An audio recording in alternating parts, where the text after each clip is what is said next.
Ladies and gents, this is going to be the official round 3. Alrighty, hope you guys don't get yourself into trouble yesterday. And with me this morning, Mr. Worldwide himself, Prophet Benang. How are you, my brother? I'm well, sir. How are you today? Can't complain. Chad, how's everyone doing? Good. Everyone doing alright? See some suggestions here. Instant payouts, 5k instant accounts. That's not going to be possible, my brother. Instant accounts, you technically borderline becoming a broker then. So let me know, Chad, what you guys would like to see. We've got some very cool stuff planned for you guys. Can we open 2G's broker? That is the dream. That is the dream. Yeah. That is definitely the dream towards where we are working. Chad, just a note for the month of September. I'm not going to be on stream. There's quite a few developments we are busy with for Vault Funder, and I unfortunately have to be quite hands-on for that, but it's just for the month of September. But you guys are in very good hands, so do not stress, do not fret. Bi-weekly payouts, bi-weekly, okay. But yeah, we are, if you want to be top 5 in the world, there's some sacrifices that you have to make in order to scale your business, Chad. But with that being said, we are going to get going here ASAP. So if you guys could be so kind as to bow your heads and let us pray here this morning. Father, we just want to thank you for another beautiful day. Thank you for another week. Thank you for bringing all of us back here safely in the Chad. And Lord, I just pray that you will bless this session. I pray that you will bless our thinking. Pray for clear minds. We pray for just an awesome day here in the markets, Father. And also pray that you will be with each and every one in the Chat, where they're at in their lives, whether they be lack, whether they be want, whatever it is, Father. I just pray your hand of protection and blessing over them, Lord. We pray this and we ask this not because we deserve it, because we absolutely don't, but your graces and your mercies are new every single day. And for that reason, we can come graciously before your throne and ask this in the mighty name of our Lord and Savior, Jesus Christ. And if you believe it, Chad, you can drop an amen right now. Amen. Alrighty. Chad, without further ado, we are going to kickstart this morning checking the economic calendar. Not too much on deck yesterday. Yesterday was a UK bank holiday, so I hope you didn't get stuck in some chop in the morning. But today it's literally just US data coming up a little bit later this afternoon, so it could be a little bit sluggish in the morning. Donald Trump firing one of the Fed chairs for corruption. That's shaking the market a little bit, but also Evergrande, one of the biggest property companies, also delisted yesterday off the Hang Seng. So property market is looking a little bit fragile in China. So you could actually see that seeping through the markets quite a bit. Hang Seng down 0.52, Nikkei down almost 8%. And some of the futures you can see also sliding overnight during Asia. US 30, NASDAQ, all of that. So markets in a little bit of a risk off scenario. So unfortunately, I couldn't do the weekly analysis for you guys yesterday, so I'm going to quickly blitz that for you guys today. Dollar, very, very interesting. On the weekly, we are still in this consolidation mode on the weekly. Yes, almost want to say yesterday, last week closing bearish. Massive top wick to the upside, small body. However, we are still within this range, so it's relatively bearish for me still while we are trading below this level. All right, Chad, that level for me is still the make or break for the dollar. And if I jump it down to the daily, let's clean up the charts a little bit. You can still see this daily range that we are still stuck in. Okay. We're going to need to see a breakout out of this consolidation for some sustained moves on the dollar. And for that reason, we're going to still maintain a neutral stance. Okay. Looking on the lower time frame, still within the Asia range. There's your daily flip level, rejected. There's your point of control. Previous daily highs up there, Asia highs. So very simple for me. That is your zone to monitor. Look for any potential rejections in that zone, and we can go short for the day. US 30 on the weekly. Let's check it out. Weekly for me is bullish. Okay. Weekly is still bullish for me. That is a bullish breakout. The only way I can be bearish is once we start trading back below this weekly breakout level. That's going to be a fake out. And on the daily, we've got this little pause candle there. And then also on the daily, we've got this zone down here. So I'm going to say we need to monitor that level there. For today, I'm going to be bearish while we trade below the previous daily lows. Okay, that green line there, beautiful. Just a big shout out to Carl for creating this little indicator for us. I don't know if Carl is on here. He was the winner of the PS5 and the TV. So it's actually good that we gave him the TV and the PS5 because he produced this for us. So for me, very simple going into this session is while we trade below this zone right there, bearish for me, look for potential rejections there, and this can go short. Wouldn't want to go long. This is in the middle of the range. The order flow is still quite heavily bearish. I would look to long from somewhere down here. Okay. That is where I'm going to start looking for long. So up until then, short biased for me on US 30 while we trade below the previous daily low. NASDAQ weekly. NASDAQ on the weekly a little bit different to US 30. I can actually delete this because we've got it on the indicator now. Okay, there we go. Let's quickly switch that off. So the weekly on NASDAQ, we've got a bearish engulfing candle, and price is trying to hold this area. Okay, so this area where we're at now, key weekly zone, bearish for me for a wick fill to the downside. However, Friday, strong bullish engulfing.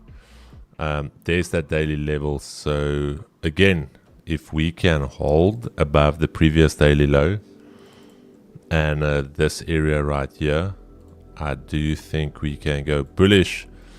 However, we slap bang in the middle of a range, so I don't know what to tell you guys. Not the ideal. We want to be buying from Asia lows and we want to be selling from Asia highs, but effectively this could be your play for today. Okay. Otherwise, if we start trading outside of this zone, we could go long. Alrighty. Gold on the weekly.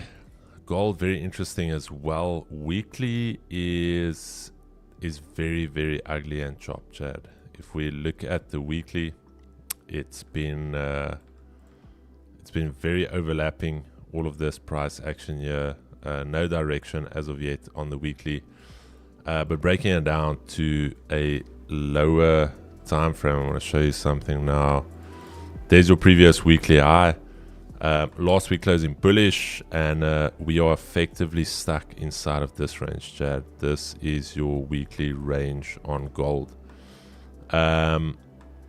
Failing to hold above the previous weekly high. Daily for me, a little bit of a pause candle there. Price taking the previous daily low, also taking the previous daily high. So effectively, while we stay above the daily flip, I'm going to be bullish on gold. It's as simple as that. There's your previous daily high.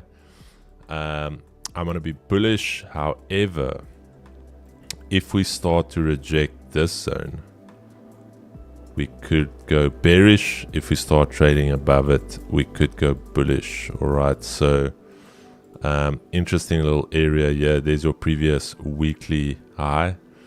And I'm going to say the safer play here today is something like this. Okay, that is going to be your safer play. If we reject that previous weekly high and the daily high, then I think this thing is going short. Okay, German 30, let's look at it. Weekly for me is bullish. Okay, and you're going to ask me, why is it bullish? Okay, this is a bullish weekly candle closure above that zone. So I started off the week bullish. However, now we've started to break below the previous weekly low. That is quite concerning. But this could also be a little bit of a sweep for this to go bullish, or this could actually be a fake out and we're coming right back into this range right here. And we will continue bearish for the rest of the week. But if we start regaining that previous weekly low, I do think it's going to be quite a big week for the German 30. But now currently, what are we looking at here on the daily? I'm just going to clean up some of these levels right here for us. We've got a little bit of a support area there where we tapped into, and then we also have this daily area which we used quite a bit last week. So whatever happens in this range is going to determine what we do for the rest of the week. And then if I look at, I just want to switch this off. Okay, what am I currently looking at? There's your two daily zones.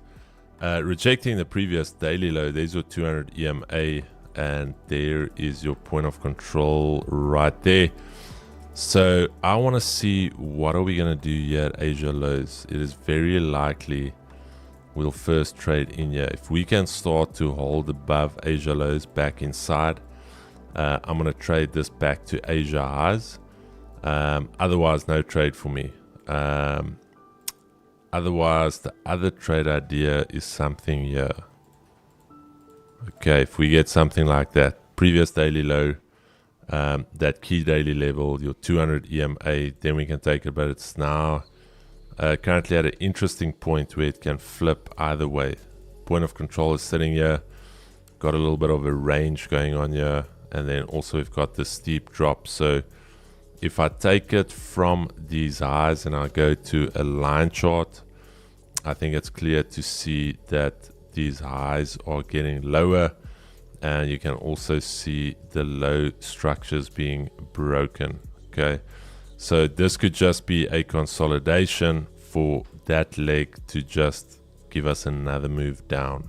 Alrighty, so as it stands, there's nothing really jumping out at me this morning that I want to say, yo, I'm waiting for this to happen, then I'm going to jump in. It's a little sideways. It's in the middle of the range. So we're going to see what's going to happen. But over to you, my brother. Thank you so much, Chris. Very beautiful analysis there. Thank you, my brother. The good Lord bless you. Right, let's jump into it. What's on our screen here is the NASDAQ chart. I think this is the NASDAQ chart. Yeah, definitely.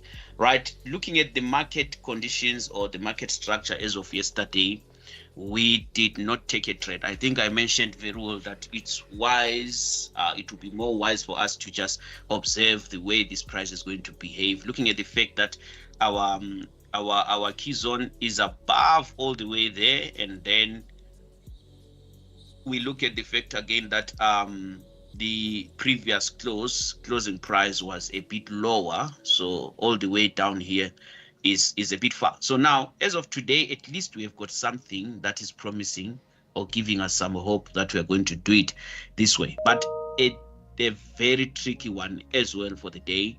Today's range is this one. If I've ever seen worst price action, is this August. Is it August? Are we in August? Yes, this August. Very, very bad. So nevertheless, this is our range for the day as it is like this. This is our trading zone for the day. Now, looking at the factor, how do we then trade these markets? According to the mathematics, we are bearish. So today I decided not to go against it or to try and look for other zones. I'm expecting that this market will hit this TP this morning before anything. But there's a high possibility that this market may actually want to drive back to the PRV there or back to that key zone all the way upward there. It's of possibilities, right? But nevertheless, we are already running a trade which is from the CV, targeting the TP for the day, which is 23,353 there, 0.10. That's our TP. But I would like to even stretch this TP more to the down because of this range all the way to that PRV there. So to some extent, if this price breaks that low or that key zone, I will see how the price behaves around my TP. I will then break even and hold onto my trade for a little bit longer. I hope this makes sense. So that's basically how I am on this trade of NASDAQ. There's a possibility that during London session we may flip a little bit up and then still come back down. So let's see how this goes. That's how I am on NASDAQ. Jumping to US 30, another tricky situation.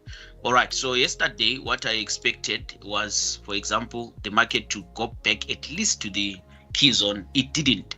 So we entered the buy somewhere from the CV, and then the market did not really want to retest that upper level there. So the market just went down, hit a stop loss. Then during New York session, I took another buy again with attempt to at least go back to that zone again. This market did not play out.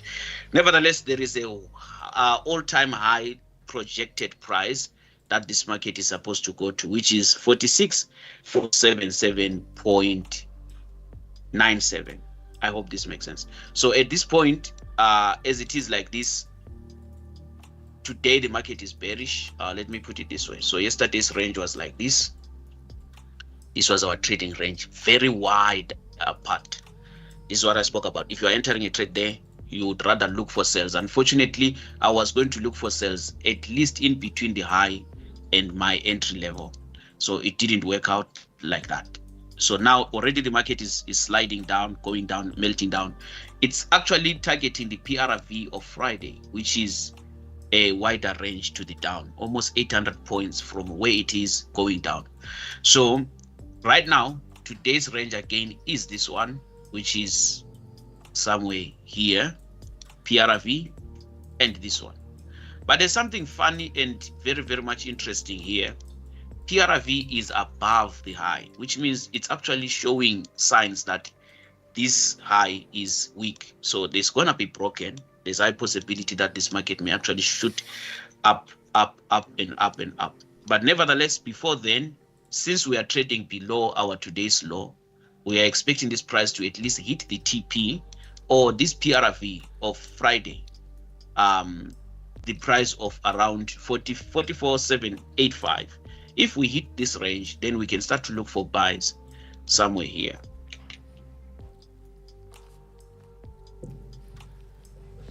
It is safe to write at least safe buying zone, safe buying zone.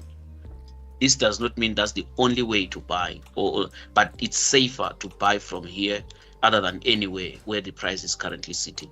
But it's also, we are seeing another very strange part. The CV is next to the key zone there. There's a possibility that this price may actually bounce from here and create a support there. Let's just see how this market goes. Nevertheless, we are already running a sell, and that sell, we want to see how this goes. Definitely, our TP for the day is going to be 44,933.18, which is our calculated movement based on the mathematics that we have. It's projecting that the price is coming here actually, which is almost the previous close of Friday. If you check very well these levels, almost, right? So that's a good one for us. We attempt those sells and then we keep on holding those sells. I do not have a trade or any interest as of yet in terms of gold. Gold really didn't treat me well. Why? Because It went sideways. After it sideways, and then it hit my stop loss, and then after that, continued going up. So for now, I don't want to look at this thing. I'll look at it at the right time. Maybe I'll wait for the monthly candle closure, and then I'll analyze for September. So for now, no trade for me on gold. I'll be purely gambling if at all I'm to take a trade on gold. I have no interest there. So my trades that are running are US 30 and NASDAQ sales. That's how I am. Thank you so much, guys. Do we have the 2Gs on stream? Let's see. 2Gs.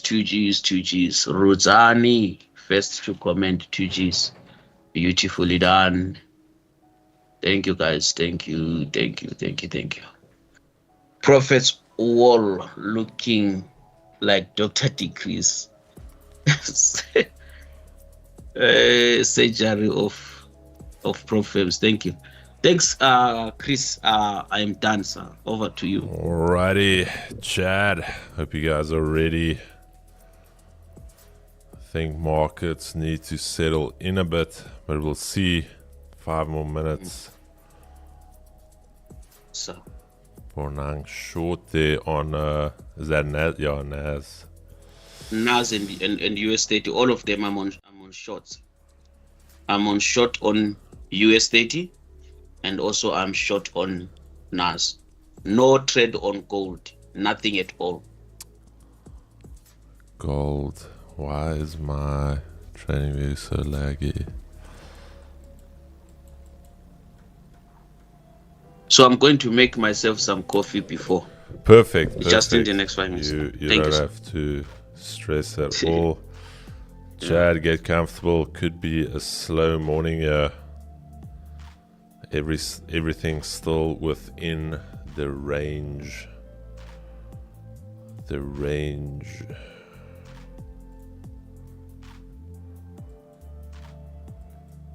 That's your average daily range on what is this line? Yeah. Oh yeah, that's a previous weekly low. Previous.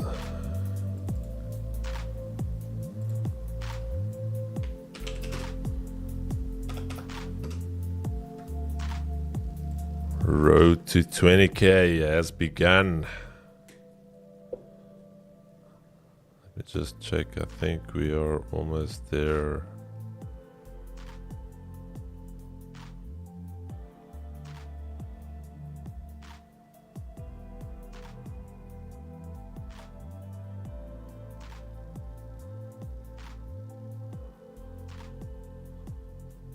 $19.58. What does that give us? 421 subs to go.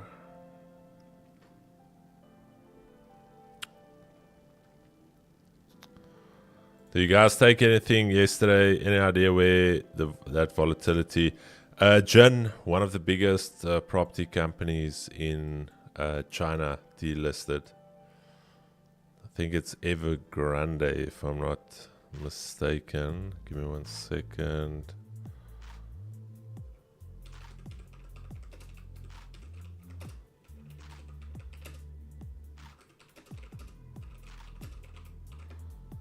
Is it Evergrande, formerly one of China's biggest, they delisted during Asia, failed restructures.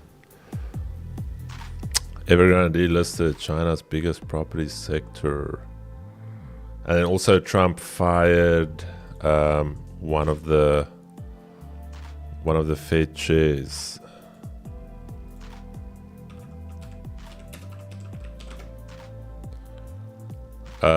Federal Reserve Governor Lisa Cook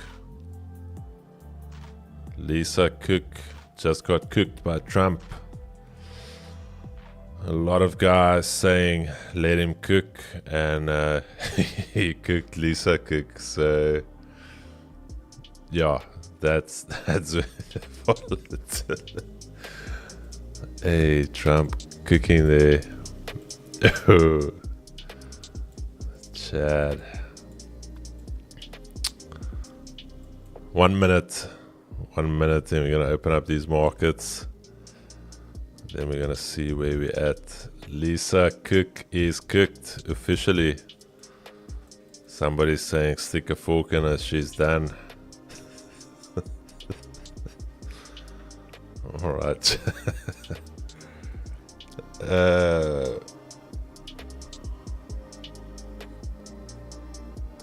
Let me stop there before I get myself into trouble again. Let me stop right there. Did you guys take any trades yesterday? Let me know what trades you took. Hopefully it was good trades. I need to get a little 513 on DAX yesterday off that key level there. The same level we were trading the previous day. And I closed somewhere here. That is where the EQ was. Chad, with that being said, markets are open and in motion. This is the official round 3. Ding, ding, ding. Fight.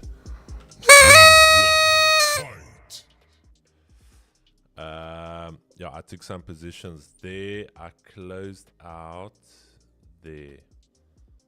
Once we started to reject the EQ, that was the EQ I thought, let me just get on the board. Chris, I took some nice sells on US 30. Beautiful. Yeah, I saw key exposed to that. The sells yesterday. And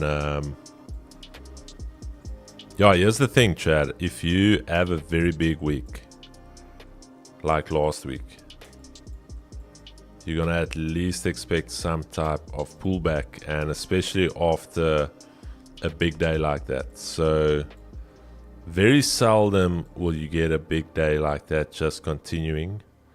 Usually you'll get a little bit of a smaller bodied candle. But yeah, this is still bullish. This is still effectively bullish. We've shown you guys what US 30 has been doing.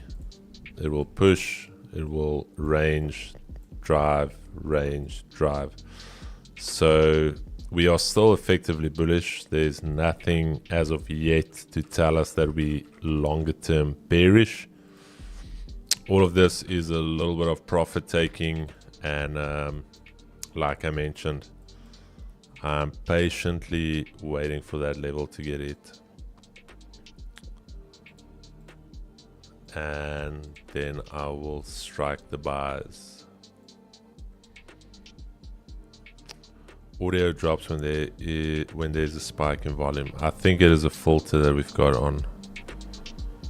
Let me just check here. I do think we've got a filter on here.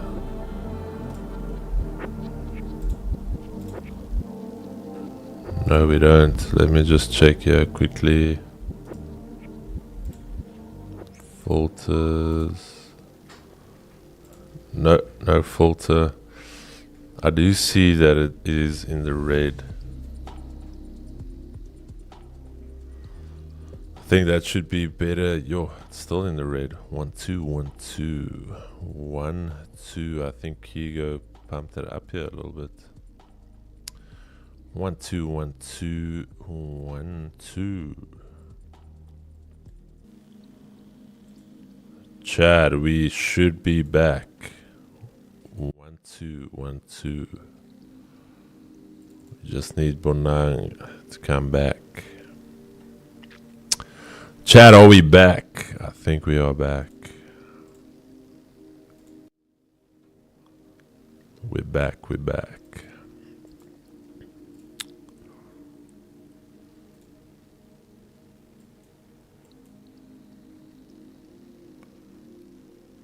One, two. As soon as I change this, how's the audio, Ed? Yo, this audio is loud. 1 2 1 2. Audio check. 1 2 1 2. Mic check. Mic check.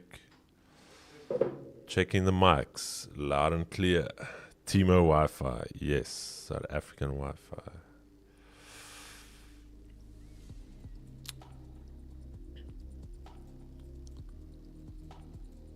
Alrighty.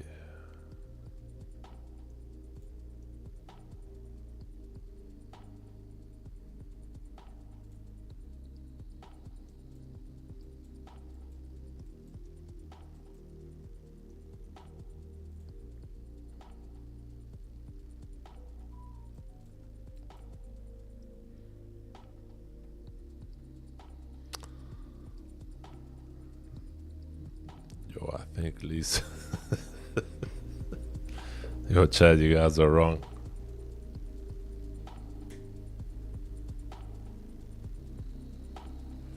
One, two, 1, 2, 1, 2. Alrighty. Let's see.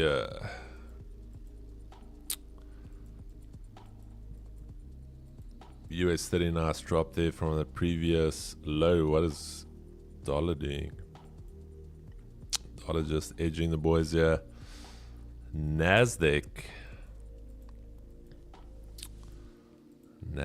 at that zone, chat. So let's see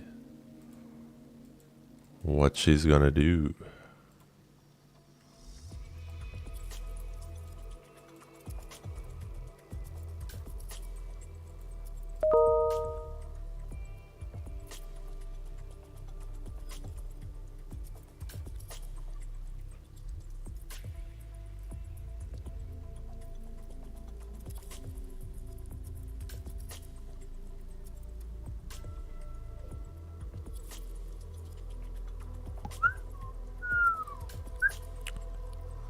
That's almost a TP on NASDAQ, yeah? Nazawana.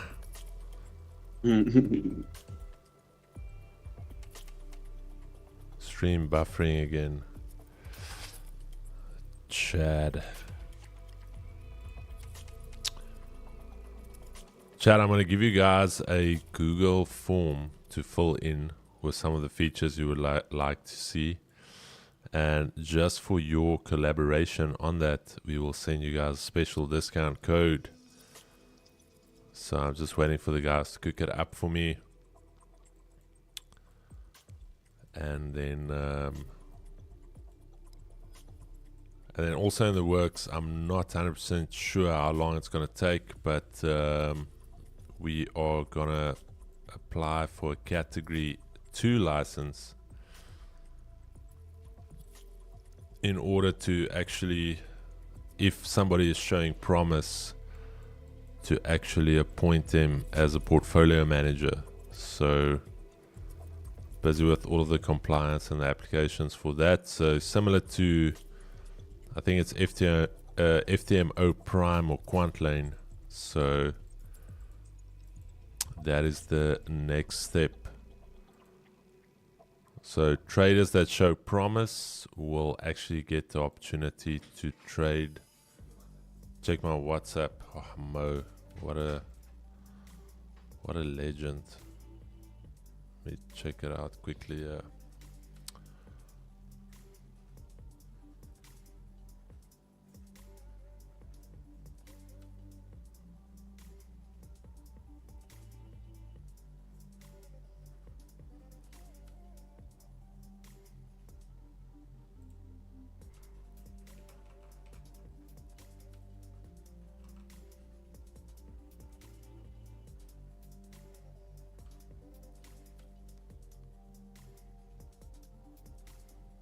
Chad, give me 1 second. I'm going to be back now. But now I'm going to be back now. Okay, sir. We are together.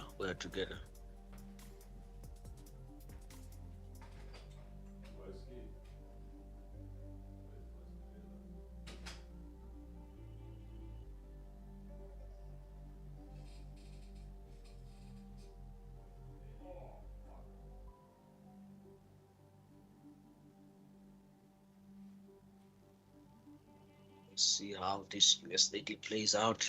Okay, so NASDAQ is sitting at a key zone. That's why you see the reaction of this price here. We want to see a break to the down. Then it's over for this thing. It's over for this thing.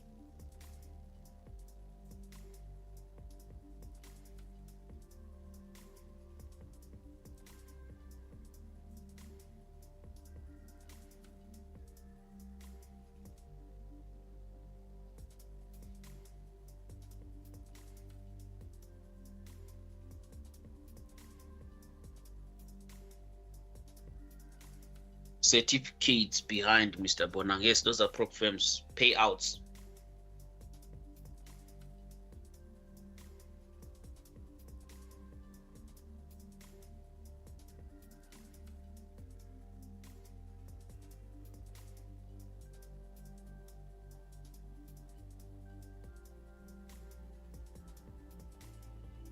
David Ntwali, how are you?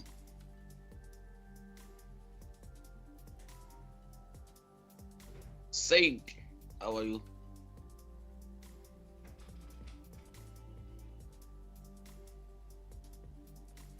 Don't forget to like, comment by revealing yourself.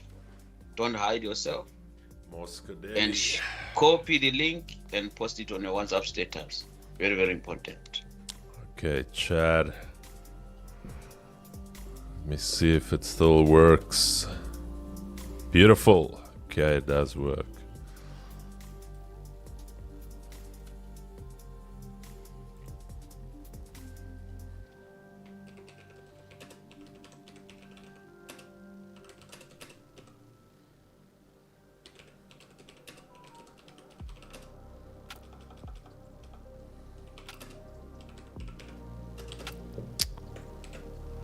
Alrighty, there we go.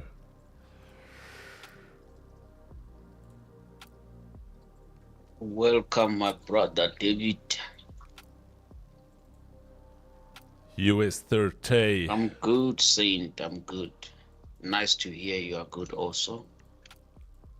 US 30. Getting sliced. Do you have any trade running? I'm gonna be honest, but I had a trade running. Buy? No. I had a sell on DAX. Let me put it on your screen. It's still running? Unfortunately not. It slipped my TP. If Yeah, my TP got absolutely obliterated. something to celebrate. Yes. Smoothness on a Tuesday. Let me see if I can see it.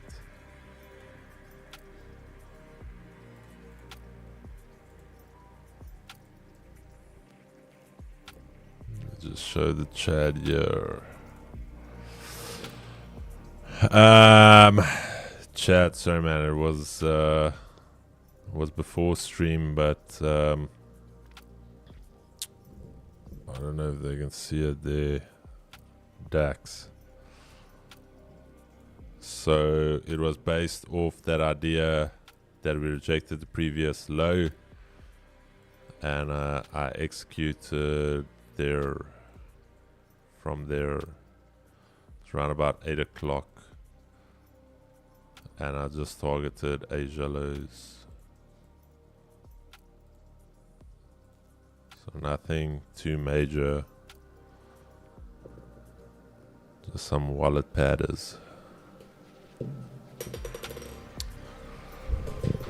But chat, it's simple. You guys know the deal with previous weekly highs and lows, previous daily highs and lows. If we fail to hold above it, it's very likely we will continue lower. So all of these trades, previous daily low, rejected. There was your break. There was your trade. NAS, similar thing here. I would just say to wait for that retest potentially.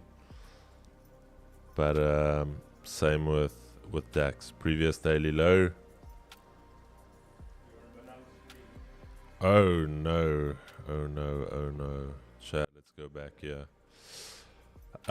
What I mentioned was previous daily lows and highs, key levels for volume. If you cannot stay above it, that is a structure break, and if it rejects, you can go lower.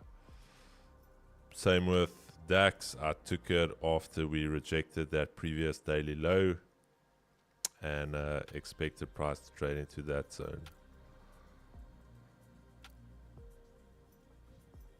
I actually waited for this previous weekly low. So once that candle closed below the previous weekly low, that is when I executed.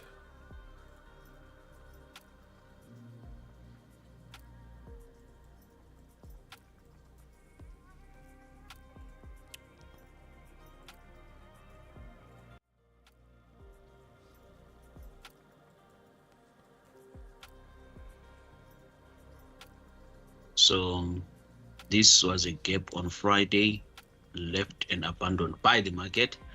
That's where you see the price when it reaches that level, it reacts.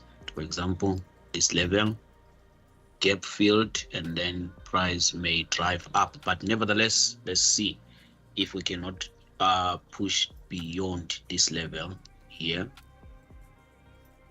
all the way to the TP there. That's basically what we're expecting. Very, very much promising. NASDAQ almost at a TP. Let's see how that will be like. Kribe, don't you have a crash course on futures? Khecha, what do you mean futures? We are effectively trading futures. This is NASDAQ futures and this is US30 futures.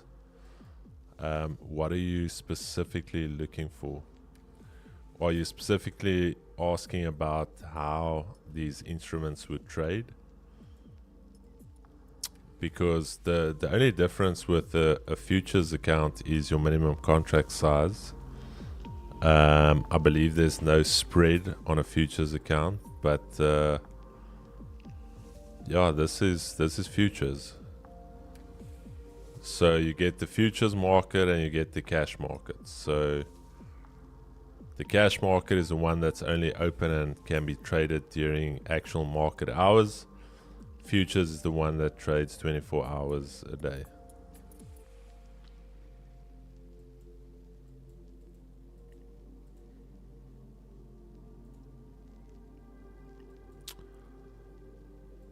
So what you can think about is something simple. If let's say NYSE opens up and price first pushes higher, very likely it's going to go to the opposite end. Why? That push up is just for more sales to enter the market and vice versa.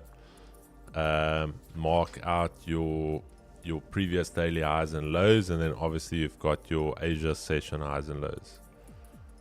So for instance, if Asia lows gets taken and Asia highs are untested, then it is very likely that you will go for Asia highs. Similar to DAX yesterday, the 513 guys that were in the boot camp over the weekend, we did about 2 weeks worth of back testing, and the idea is very simple, is that if you take if you take Asia lows and you then proceed to trade to Asia highs, what do you want to monitor there? You want to see if you can hold above. If you can hold above and continue, it's going to be a trending day. If you close back inside of the range, it is going to be a range bound day. And this is something that we've been teaching forever on the stream. If I see this, let's say I didn't trade that and I didn't trade that, and I'm coming now to the charts here, I know for a fact it's just going to be a cuck trading day because it's right back in the range.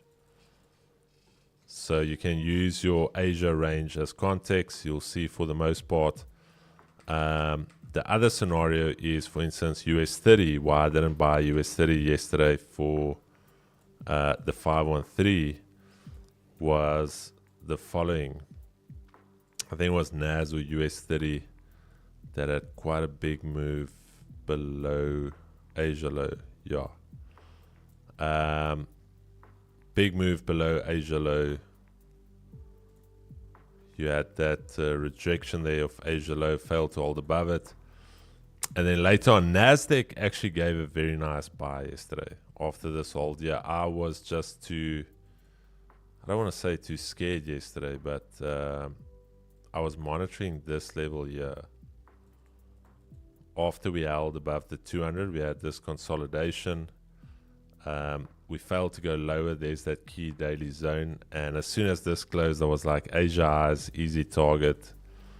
And I thought, nah, I already made some money. Let's leave it. But there again, you can see once we started trading back inside of the Asia range, we just came all the way back into the middle of the range. So there's your context for your trade.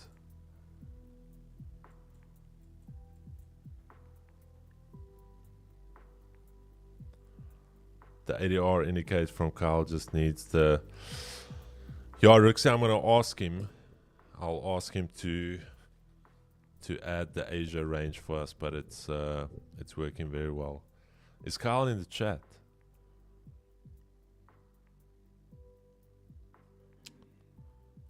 Kribo, Gechecha, you're asking about the cons. Because I know the contracts for your normal futures account, I think is 1 to 10. And then your mini, let me actually check here for you quickly. I'm going to check for you quick.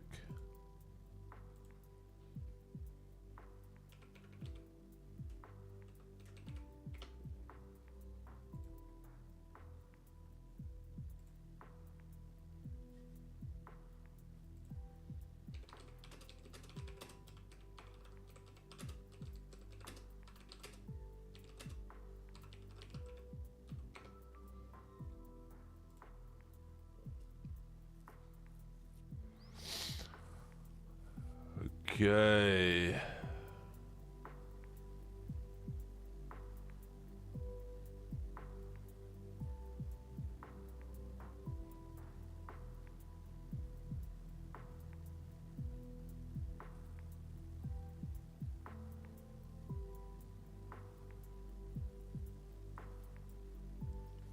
Okay, yeah, I've got it for us.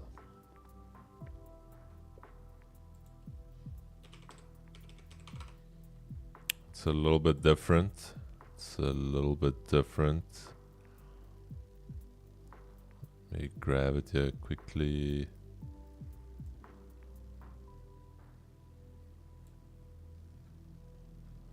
Okay, let's bring it on here. Okay, equity index futures. E-mini is 50 times S&P 500 index. So I don't know if this is correct. One contract is worth 50 times 5,000. So it's 50 cons for E-mini, which that doesn't sound right. E-mini for NASDAQ, it's 20 cons. E-mini Dow Jones is $5 per point, $20 per point, and $50 per point.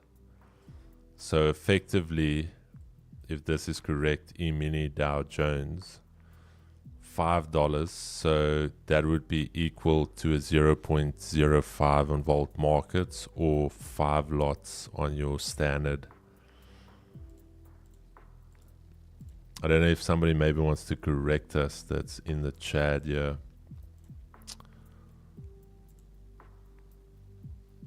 I've never traded futures.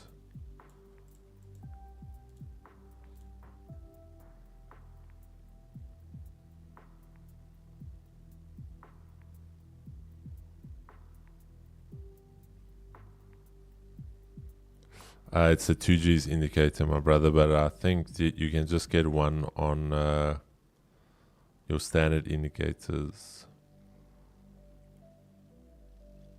Jenna, and it's per point, eh? Or was it per tick? Kachecha, all I know is it's pretty big.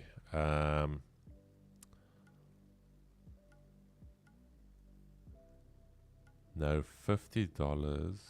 Sorry, $50 is actually 50 contracts.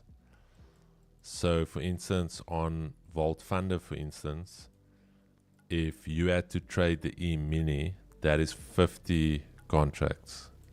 That's your minimum size. Is it $5 per point? Okay. Turtle trader coming through there. I don't know why they're saying 50 there. I think that's maybe just your S&P, your ES.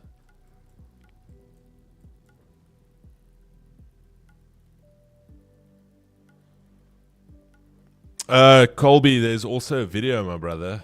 I think if you go exclamation Asia.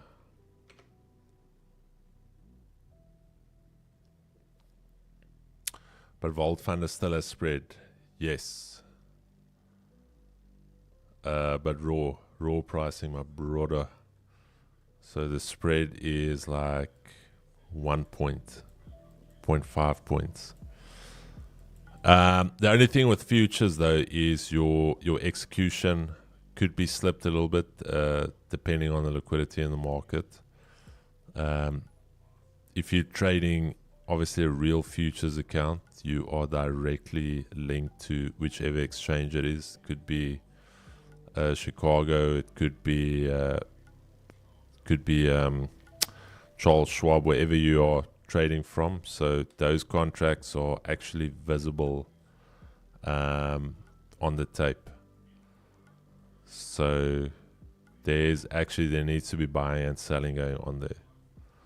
So execution could, in a thin market, execution could be a little bit delayed. You could get partially filled, even though you want to trade X amount of lots. If your orders don't get filled, it's a different game though, Chad. To be honest, the guys that trade stocks, you have to pay for locates, you have to pay for borrows. For instance, let's say I've got X amount of stock. So you literally pay to borrow that person's stock, trade it, and you're giving me stock back. So it's a completely different game. What we are doing is little sticks and stones, trying to make a little fire.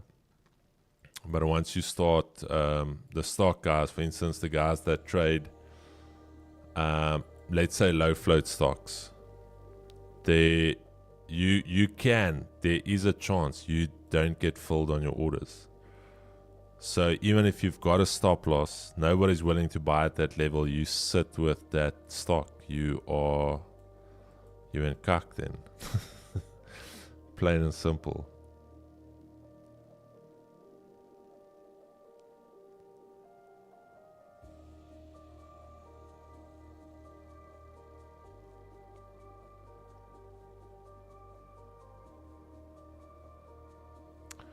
Hey Chris, I've been trying to implement B.E into my strategy, averaging one. What is B.E, my brother?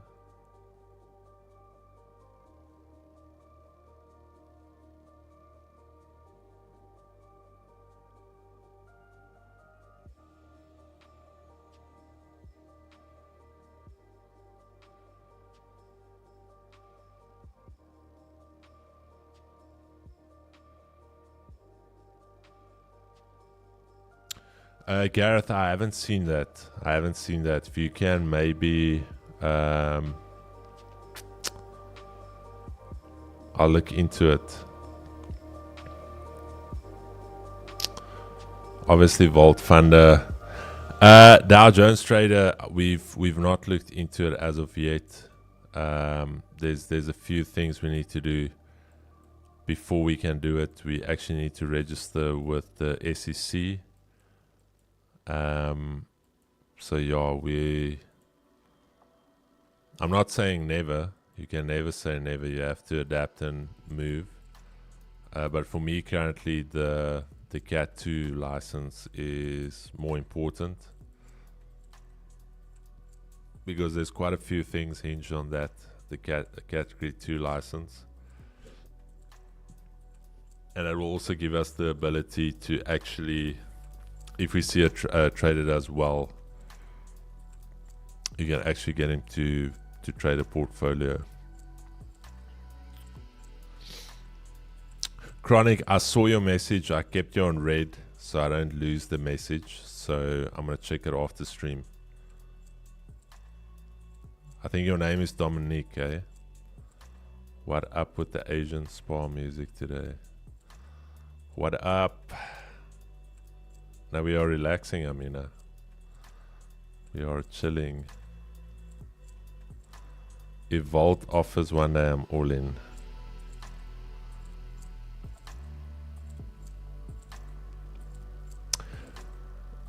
Turtle trade.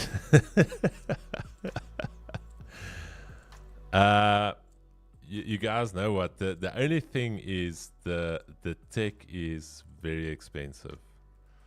So just to give you guys an idea, for instance, I don't want to slow us too much, but for instance, let's say I've given you guys the breakdown last time. Let's say your MT5 server costs you 5k a month. Alright, that's your MT5 server. Then let's say your liquidity bridge costs you another $1,500. Then your CRM provider is anywhere between $7,500. Then your PSPs, you're looking at round about anywhere between $3,000 to $4,500. So let's go on the lower frame, $4,000 there. Let's say human resources, salaries, and all of that. Let's work on about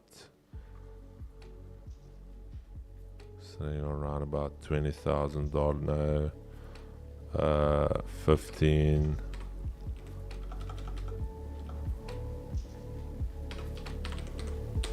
$15,000 there. And what else did I miss?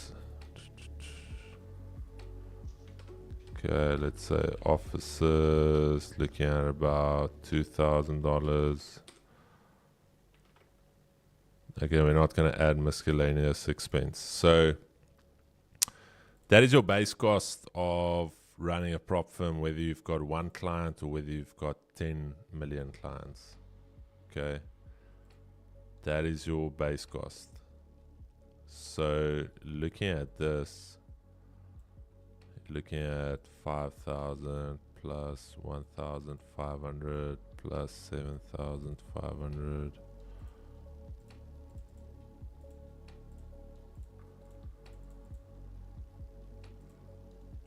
That's not even your payouts yet. So looking at $35,000 times 17.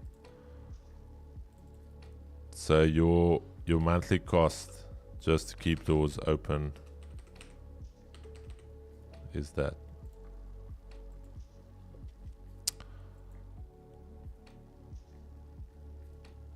So if you go futures as well, you almost double up on that cost.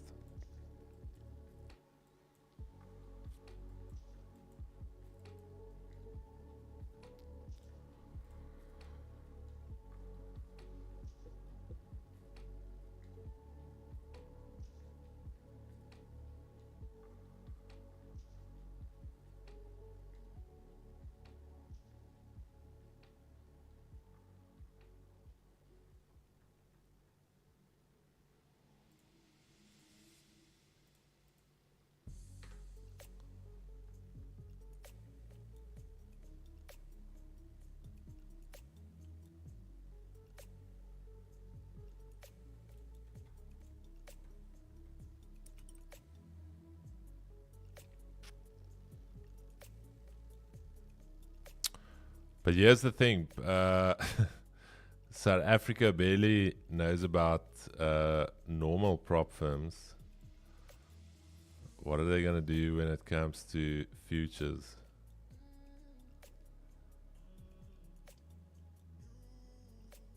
I don't even understand futures half of the time, how these prop firms work. There's consistency rule, and it's balance and equity as your, yeah, it's quite tricky.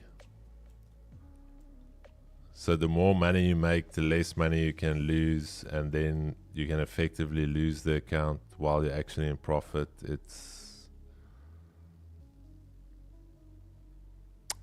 Shouldn't we reverse now? Jakesy, we could. We definitely could reverse from here. US 30, is gonna run away from us.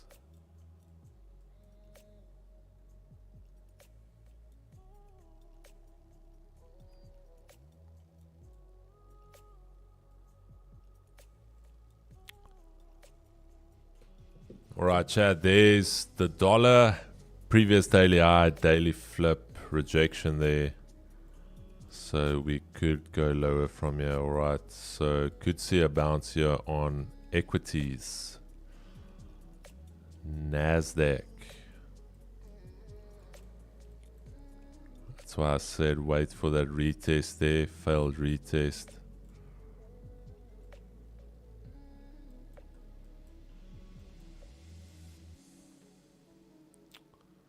Chris, have you heard about levels? No.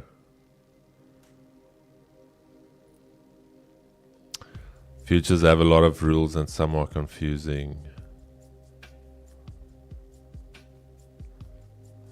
Emil, I don't really trade the FTSE, my brother. I don't really trade the FTSE, but if I look at the daily, effectively on the daily we can trade all the way back here for a little bit of a retest there, and we're already trading below the previous daily low.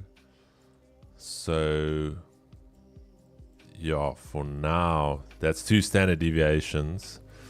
I think as a minimum you could actually trade, if you want to try something, trade it from here into Asia lows and then see what happens at Asia lows. You can do something like this, for instance, take a long there, give yourself some room there, and then you can potentially trade into that level there. This is 2 standard deviations, so not a bad spot to potentially look for a pullback play. And yeah, this is quite deep. Also no retest on Asia lows yet, so you could very likely see a nice little pop in, and I would say monitor it there.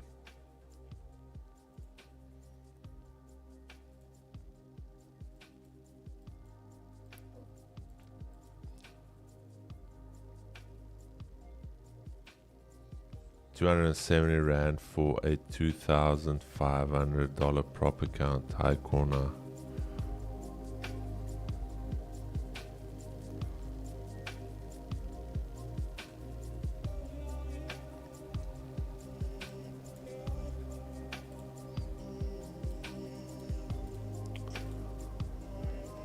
Okay, this music. Amina, did you say Indian spa music? Let me know what. Bonang, so you guys didn't take trades yesterday? We did. We did. Oh, you guys did? On US 30. Yeah, we did. On US 30, we were on a sell, targeting the high, but it didn't work out. It hit our, on a buy, targeting the high. It hit our stop loss. So this morning, we are only taking sells. But NASDAQ, I didn't take any trade yesterday. Let me see if I can find something from Keegan's playlist. Keegan had a nice playlist.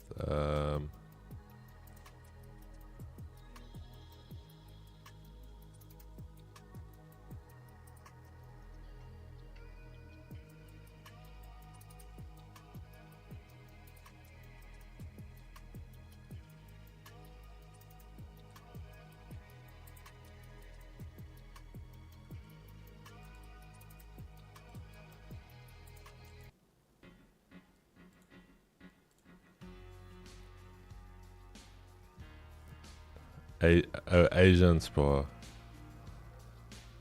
Yes, a legend. But now you shouldn't have drawn that box there, my brother. You scared NASDAQ back to the upside there with that box. The US state. Is that US 30? Look how you scared her with that box. Nah, it will go down. It will go down. Yeah, I drew it because I think I mentioned that there was a gap here that just got filled now. So hence the price is reacting.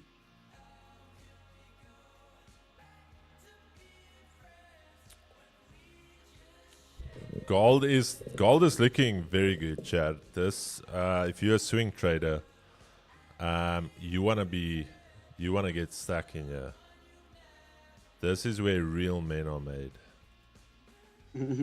This is where you really start to cut your teeth in trading. This right here, beautiful price action. You can't ask for better.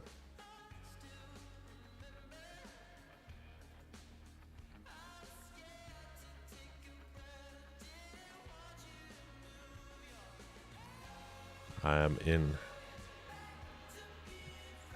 Only way you're in, Brian, is if you traded a fair value gap, my brother.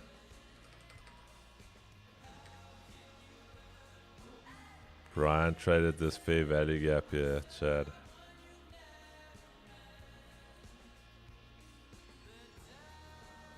He took it there with his stop there.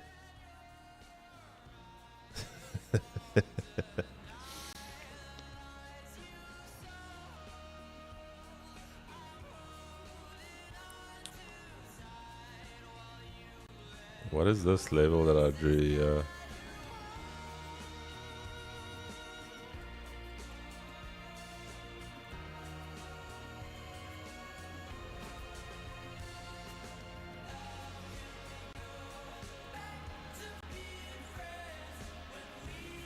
Nah, Brian, I've retired gold. I'm just putting it on for vibes.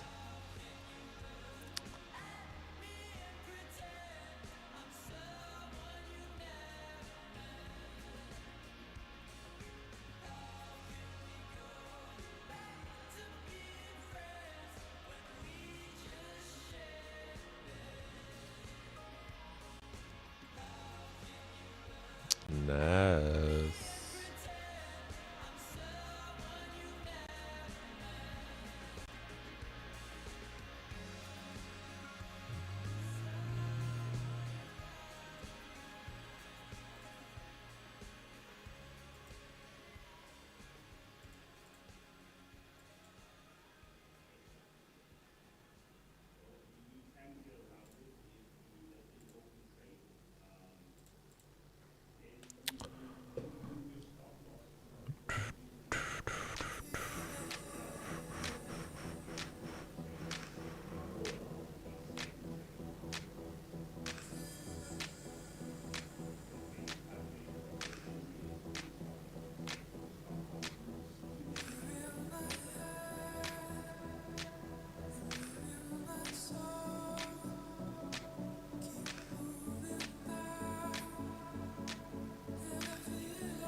Alrighty, let's see.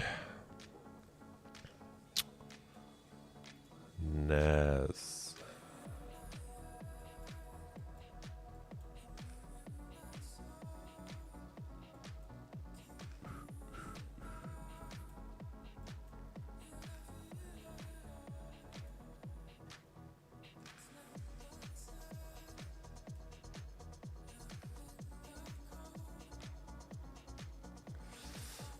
Chris, I watched a video on how to mark out levels. Can you please explain to a 3-year-old because it seems I'm marking out the wrong levels?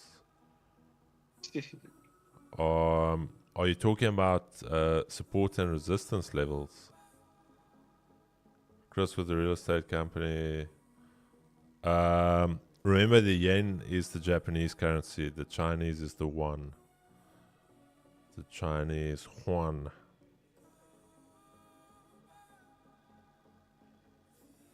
At all the tickers, no man.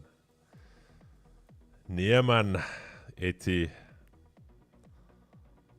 My vraag is, wat doen jy daar by die tikhuise, my vriend? Hoekom is jy by die tikhuis? Om te weet hierdie liedjie speel daar.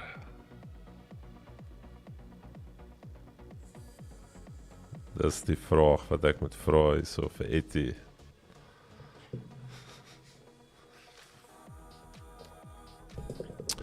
Alright, I'm going to explain levels to you quickly here.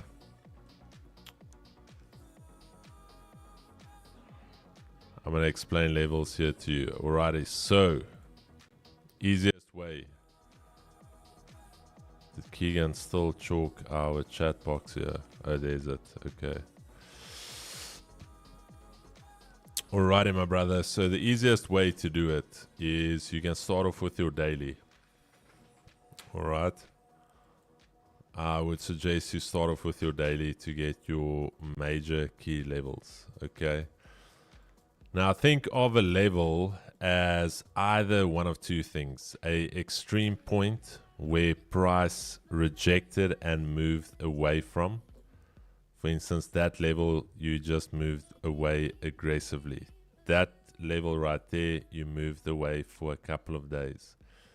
That level there, you failed to get through it, but that is the same level as the one there. This level here is a level where price moved aggressively away from.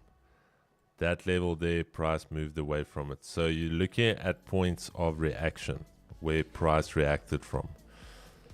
If you want to make it even simpler for yourself, you can go to the left here and you can go to your line chart. Let me just show you here quickly.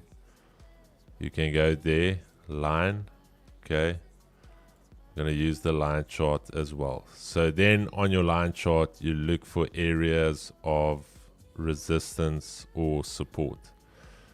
And you can draw out those levels. But we're going to use that now on the lower time frame. It's easier to see on your candle chart. So if I had to mark out this chart from scratch, the first thing I would look at is where was my most recent swing low.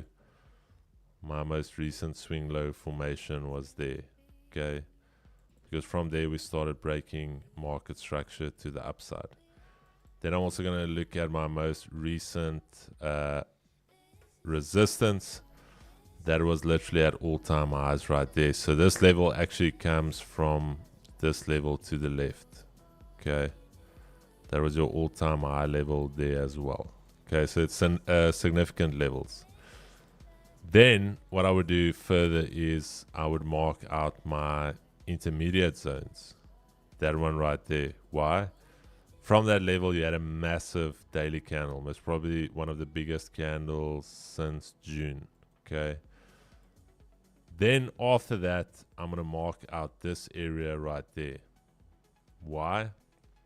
Because that was a definite level where sellers stepped in yesterday and traded down for the rest of the day. All right. Then furthermore, I can go and mark out these little ranges here, because for 5 or 6 days we couldn't get through that level, and for the same amount of time we couldn't get through that level. So now effectively these are the levels that I'm working with on the daily. All right. I don't have to change them. These are my levels that I'm going to work with now on the daily. If we start trading below this range right here, we could go and fill out that range. If we start trading below that range, we will go and fill out that range. Okay, as simple as that. So now we've got our key daily levels. You can make it different colors. Now I can drop down to a 4 hour if you want. And now you can go and refine some of those zones on your daily. So just from my daily chart, I can even see on the 4 hour that we had some rejection off those levels. There we had some support. There we broke through. That was a failed breakout. Then also on the 4 hourly, we found support there. Then looking furthermore here on the 4 hourly as well. These are still my daily charts. I can see a nice support there in that area. And then on the 4 hour here as well. So looking at this, there's two scenarios that can play out here. The first one is on the 4 hour, I can mark out this 4 hour high. All right. Why would I mark out that 4 hour high? Because that is where we broke structure on the 4 hour. So that is a key level for me. So now we've got two little intermediate zones here that we are working with, and these are our major levels. Now, if you want to go even further, you can go and refine these zones to make them look a little bit cleaner, but effectively these are the zones that you are working with. Easier than that, I don't know how to explain to you.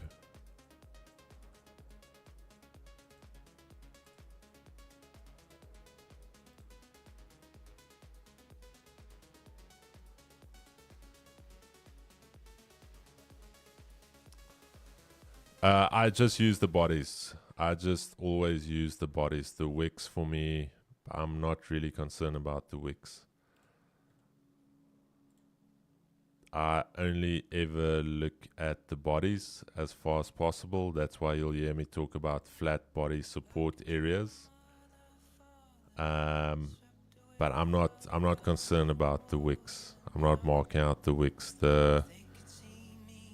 The wicks on a daily mean absolutely nothing to me. The only time they mean something is when I'm looking for a daily reversal.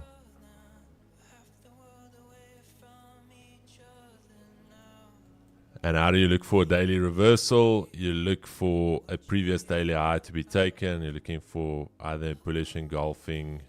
So that is how I look for daily reversals. That is why I'm confident that this is not the weekly high as of yet, because there was no previous daily high taken. So I'm still effectively bullish. If you guys go and watch the first session last week on US30, I said I'm still bullish with that two bullish weekly candles. And it played out very late in the week. But I hope that makes sense, my brother. It's going to take a little bit of time, take a little bit of practice, but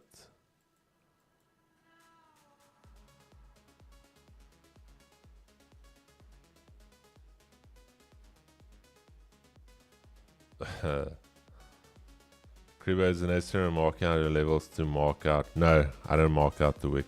I just use the bodies.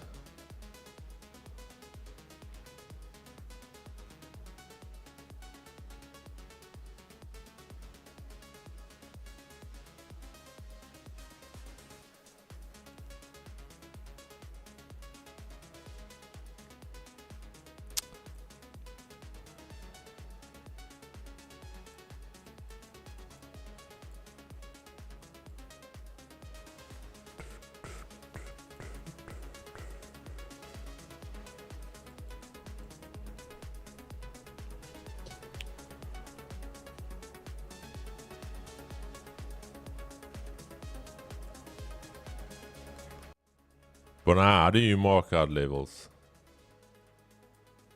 How do I mark out levels from the data feed? I use the data feed from NASDAQ and US30. These indexes have got data feed that I use. Oh, so you don't mark out that's how I mark support and resistance. No. I mark levels based on the data feed. There we go, Chad. You're not getting any levels out of Bonang this morning. If you thought you were going to get levels, not today.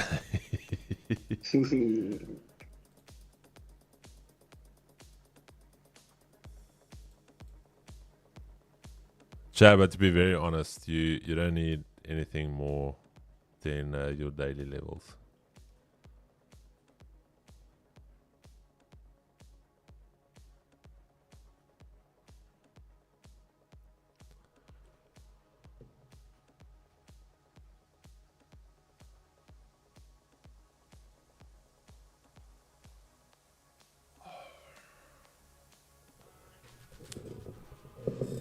"24-hour stream."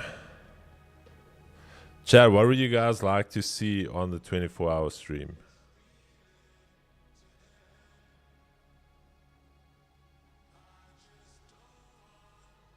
Let me know what you guys would like to see. But kindly note, this is a family show, so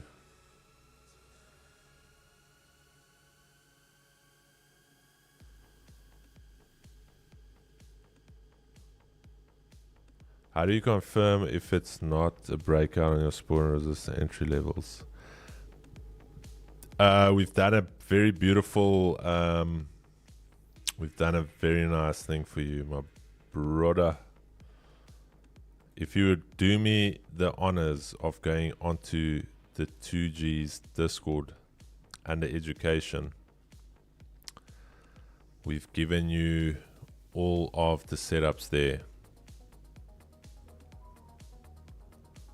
Okay, we've given you all of the setups, all of the buy setups. It's still on Bonang's screen. I do apologize, I just realized. We've given you all of the setups, what you need to look for in a reversal, what you need to look for in a sell setup. So you can go and check that out completely for free. It's free 99. Okay, go check it out and then you see what fits. Here's the thing though. Whenever you enter a trade, you never know whether it's going to continue. If we knew that something is going to reject off a level, because I can enter, so let me put it to you this way. Going on a line chart, there I can see that we have now broken structure to the downside with that. Now we've got a rejection right there, okay? We've got a minor break of structure there. And if I go back to Discord, let me just open up the Discord here again. That is a sell continuation setup. Okay, so if I zoom in a little bit here, let me snip this quickly.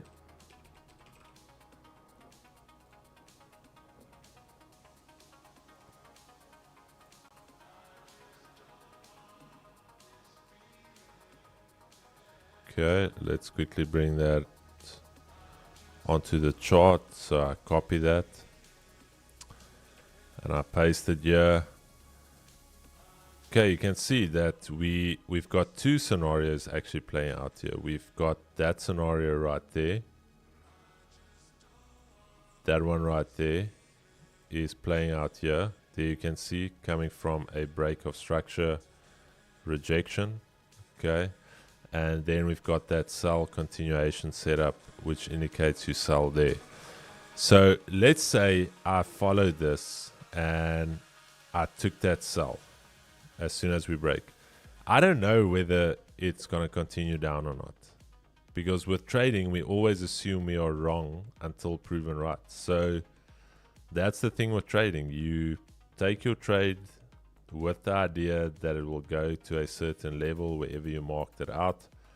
Let's say on the 5 minute you looked at this 5 minute support there for price to trade into it and hold there, then that was your trade. But you will never know exactly if the trade is going to work out.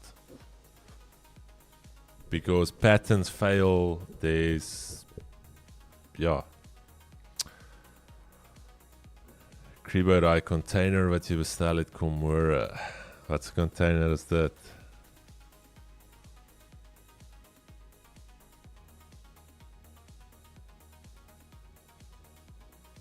Okay, some good questions there.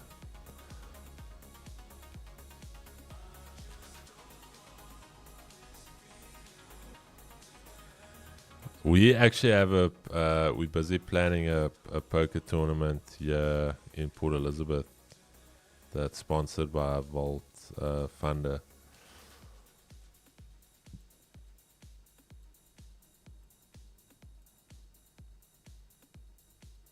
I think the buy-in is going to be 5K, 60 seats, winner takes all.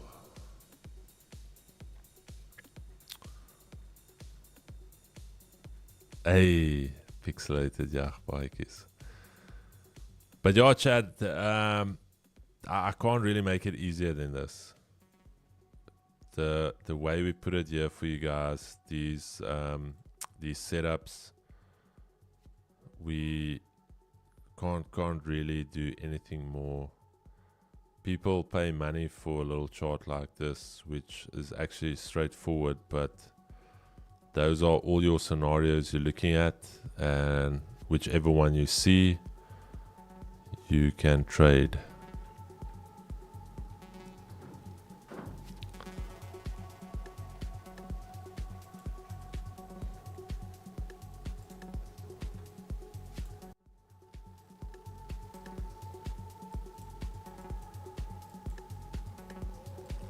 The other way you can do it is make all of your candles one color. And then you just look at if it's holding a level or not.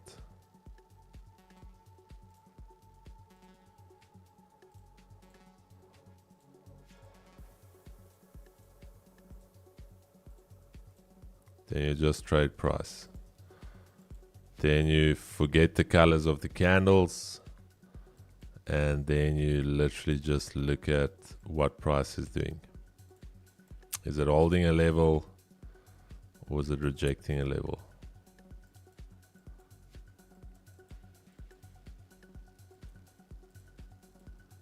But now I'm selling this course. It's called the I Am Blue course. How much, sir? Not yet released, but I'm going to only open it up to 5 clients.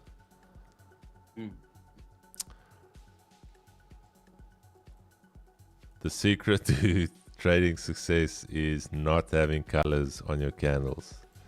Just trading price.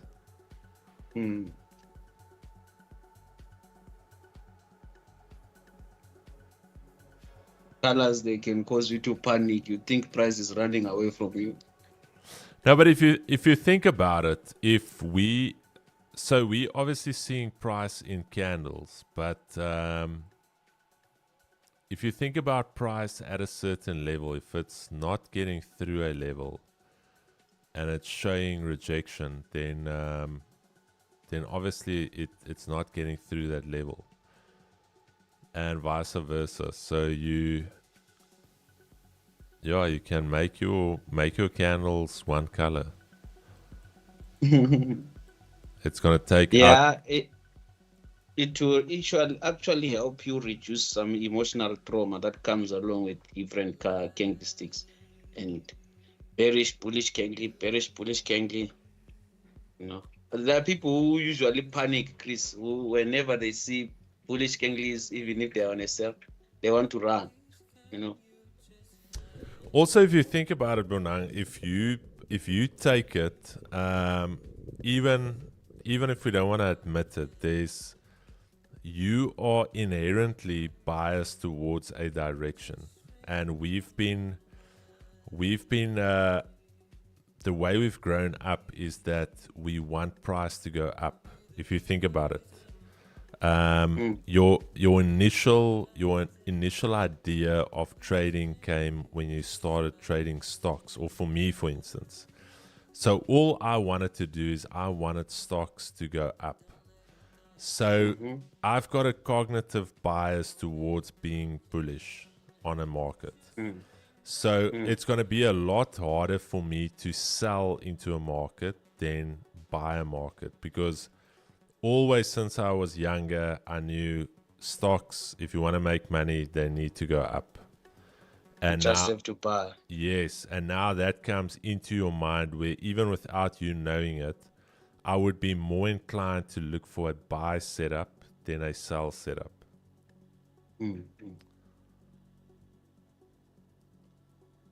Yeah, I once met one of my friends who doesn't even sell. They would rather wait and look for buys ever since he started trading.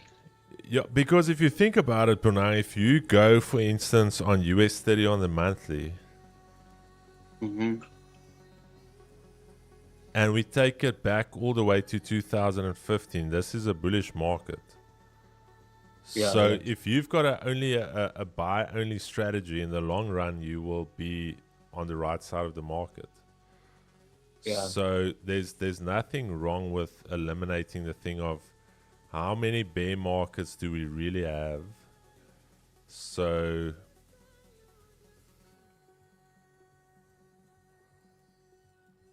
Chad, just beware, somebody's going to bring out a course saying this is the no color candle strat. Please don't fall for it. I beg you guys. Please. Imagine. People will be like, But Joe, powerful. I want that strat. you are closing your market now. You said you are the one to release that one. Don't close your market, Chris. This is called the Dove strat. All of my candles are white, confusing the enemy.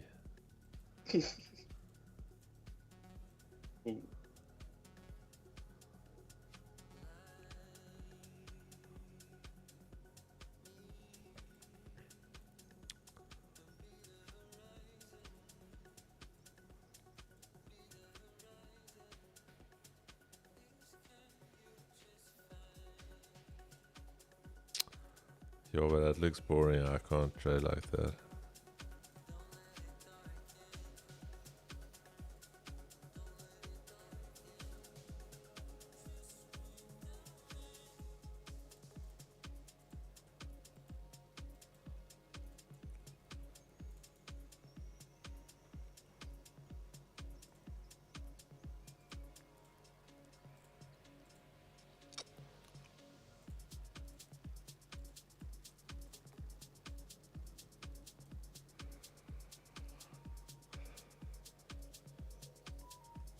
Jenna, I can promise you somebody's gonna do it.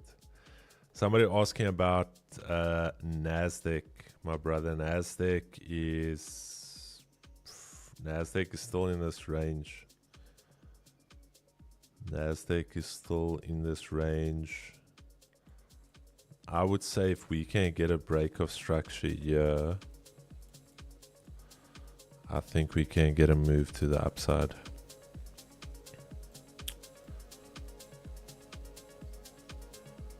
If we can get a nice break of structure above there, then we've flipped from this little bit of bearish order flow we've had here, because this currently is equal to that. So from here we can still go all the way down. So for that reason, I would say wait for a break of structure there. Then I would say you can take something there. What is FTSE doing? Wait, FTSE.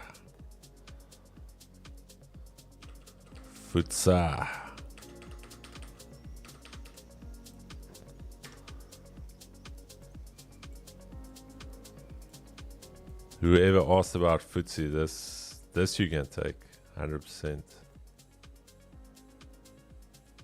That is a trade you can definitely take. I wouldn't take it though. I don't trade the FTSE, but failed breakout lower, session low, daily low, weekly low. You could definitely now see this drive up. Nice bullish engulfing, point of control there. Asia low is your first target, and then you take it from there.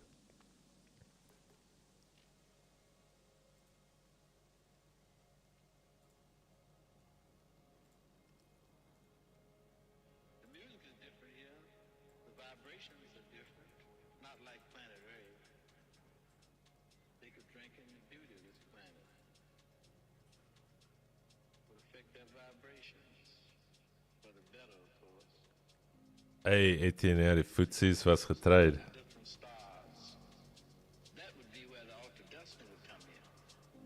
Don't know what. Etienne, wat gaan aan? Chat met ons. Wat gebeur, my vriend? Wat gebeur daar?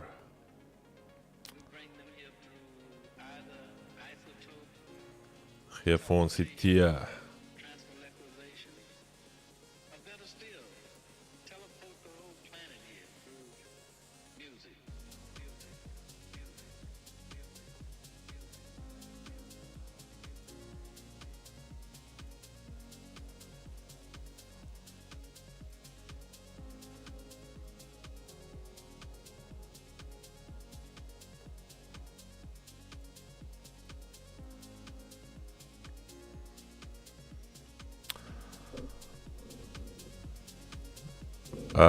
Christo's equal highs on NAS is right at the yearly R1.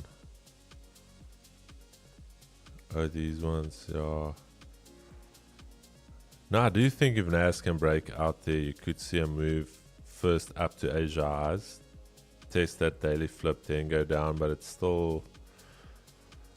Bonang, if you say you use the data feed, do you get your, what formula do you use? Tediso, you're not going to get that from Bonang, my brother. Just a quick question with Bonang's stop loss. Does the stop loss begin at the red or at the end of the red block? Who is asking that question? The aura. He knows what he's talking about. He's just asking. Yeah, I think he's trolling. Bonang. Don't worry about him. Kyle is weg. Onduidelik oor hoekom, maar ek dink oor almal gemoan het dat hulle moes 8000 Madiba rande betaal vir 'n course en toe is dit ewe skielik verniet. Etima, ek het gehoor daar's baie opportunities daar by MGM.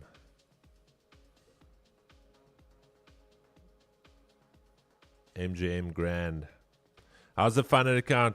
Cleon. I full center on Friday. That thing is smithereens.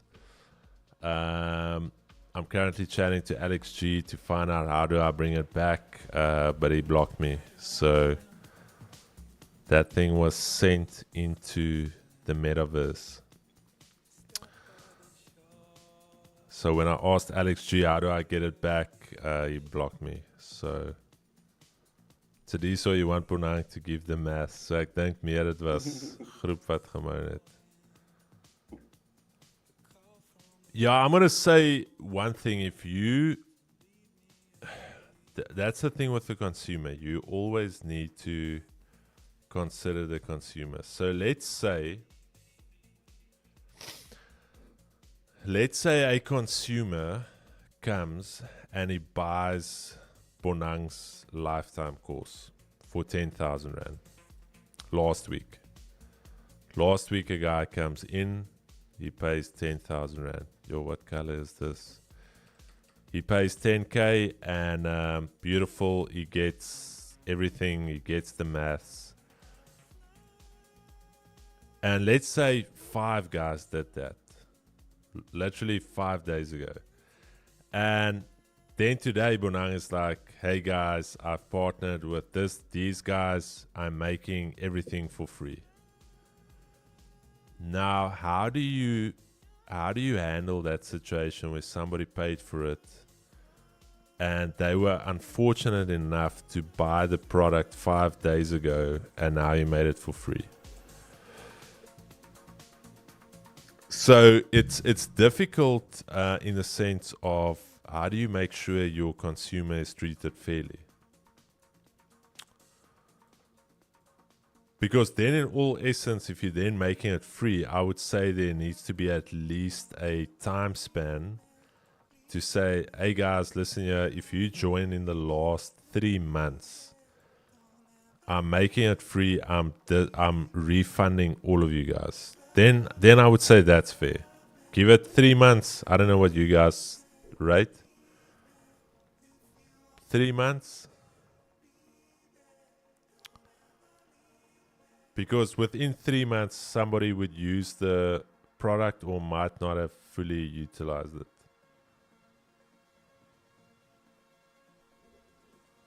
So yeah, I think that's where the issue is. To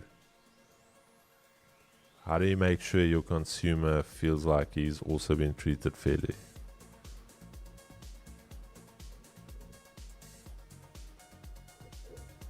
Nee, ek het redelijk min gechat met Kigo gister en hy is sick.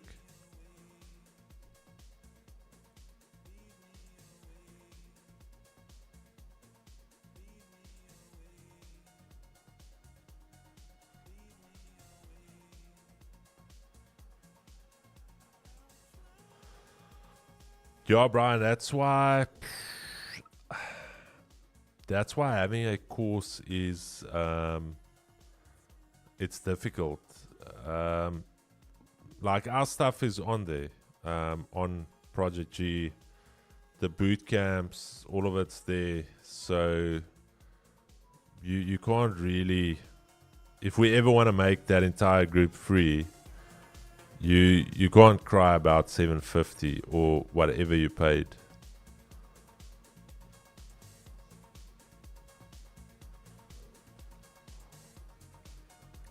If you think about it, even if you pay for Project G for an entire year, you've still paid less than what other guys pay for a course.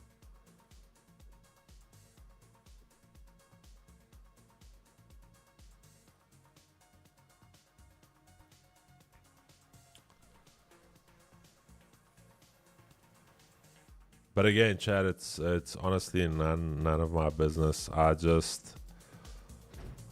just giving you insight as to ethics, business ethics, how I consider it. I'm currently busy reading Alex Hormozzi's 2 books,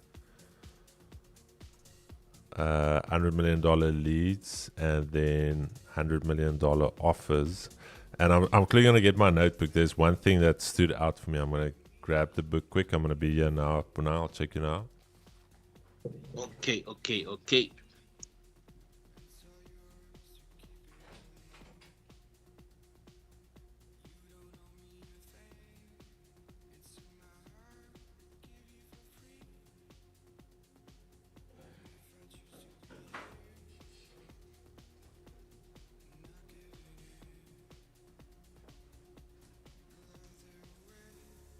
Chad, how's it going? Road to 20K. Get 35% off a Vault Funder account today.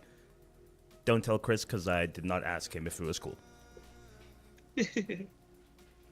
Ed. It does run away.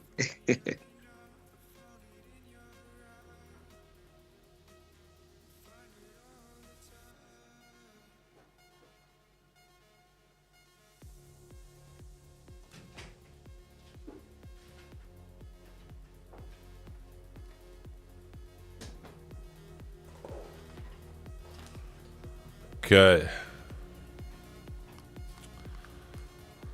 Where I just want to get here my notebook. There was something Alex mentioned here where he said your value ratio should be this. Okay. So before you ask anybody to buy anything from you, it's a 4-to-1 ratio. Okay. I need to give you 4 times what you pay. Okay. So whatever forget price. I've always said that price and value, 2 completely different things. Price is what you pay. Value is what you get. So whatever you're paying, what you give should be 4 times the actual value of, or the price. And this is where the guys skew it. They want to ask 4 times the price, and they want to just give you one value add. And that is where the guys miss it, is that in order for somebody to pay money for something that you give, you need to make sure that there's a heck lot of value before you get anybody to buy.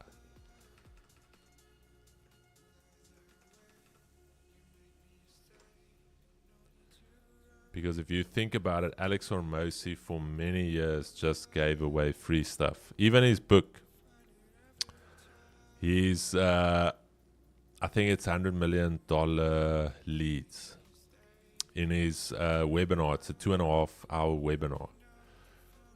On his webinar, he's selling the book, but he's actually giving you everything that's in the book on the webinar. But you still buy the book. Why? Because either you like to have a hardcover, or you want to go back on it, or you want to make notes, but he literally gave you the book in his webinar. If you go here,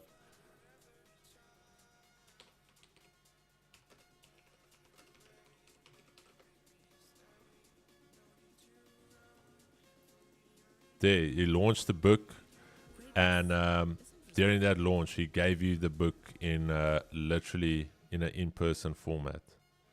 So he literally went through the entire book there. And he still, I think he sold $50 million worth of books. I think there were over, 500,000 people on this call. So he literally gave you the entire book. And this is where a lot of the course sellers do it backwards. They're like, oh, no, I can't give you anything. I can't give you anything. You first need to buy from me this or this. He literally gave you the book here. And it's like, oh, by the way, if you want to buy the book, here it is.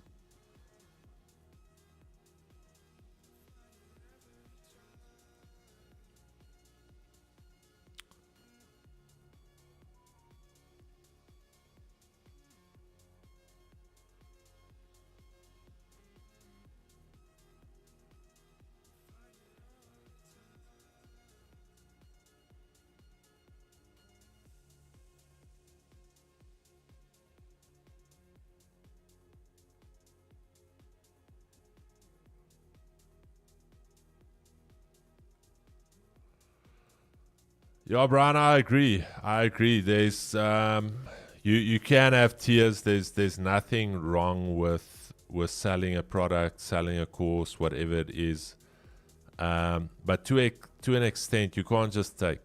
There needs to be value you give. Give as much value as you can, and the selling part becomes easy. Otherwise, you're going to spend a lot of money trying to sell your thing because you haven't given any value. So there's a trust issue.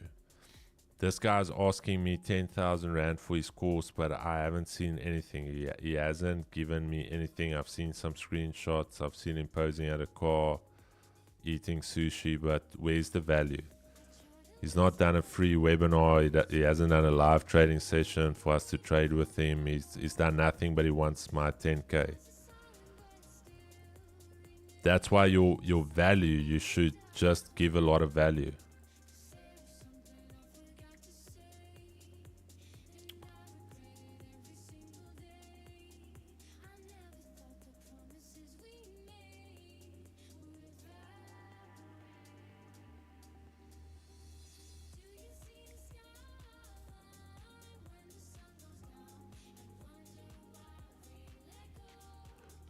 Alex Hormozi.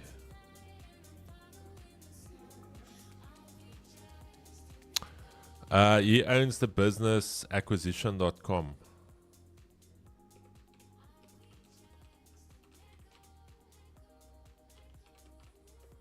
So they are now in venture capitalists.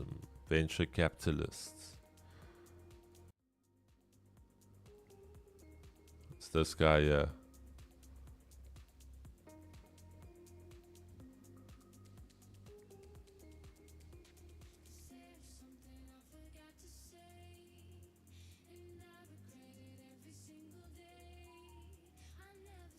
I see that guy on Instagram more often. Eh? Yeah, no, he's very Wait, good. where is he? He's in the United States. He's got a very good story as well, Chad. If you go and watch Alex Hormozzi's story, he's not a actually had a very good job before he went into entrepreneurship. But go watch his story. Very very wealthy, but yeah, I got these 2 books. It's free. Wow.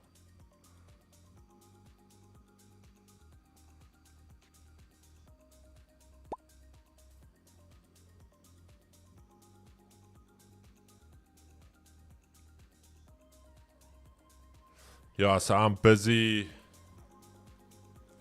going through all his books, making notes, and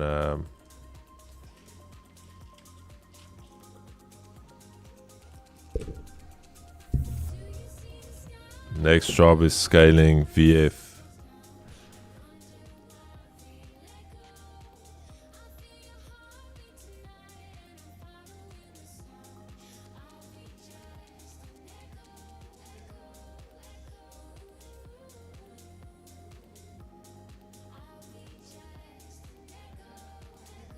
It's free. Take this course.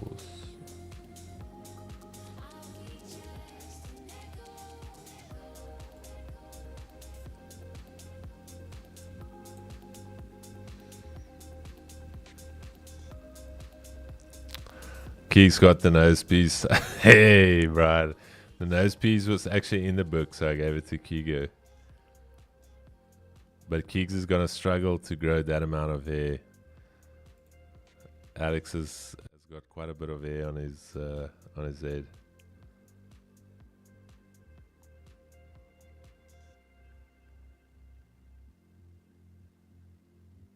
Yeah, Jared is very good. I like. He's very straightforward. He's not the founder of school, no. He just partnered with school. Alex Hormozzi took the Gary V playbook. No, not necessarily. Gary V is more about content creation. I've got Gary V's playbook as well. Alex Hormozzi is more about the sales side of it. Gary V is very much on the content side. So